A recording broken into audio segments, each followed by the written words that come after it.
Големите идеи честопати доаѓаат од мали почетоци. Грег Меринијак од фондацијата Експрес раскажува дека идејата за надпреварувањето започнала со книгата Духот на Сент Луис.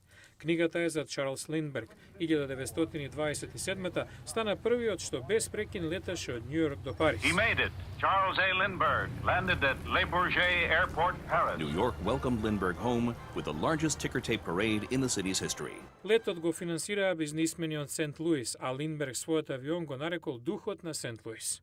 Потфатот ги отвори вратите за модерната авиација. Во рок од една година, бројот на пилотите во Америка тројно се зголеми, а на авиони 4-кратно. Бројот на заинтересираните за комерцијални летови се зголеми за 30 пати. Во раните 90-ти Меринијак ја поземил книгата на пријателот Питер Диамандис, бизнисмен од Интел. Инспирирани од неа, во 1996 го најавија надпреварањето Експрес за приватни вселенски летови.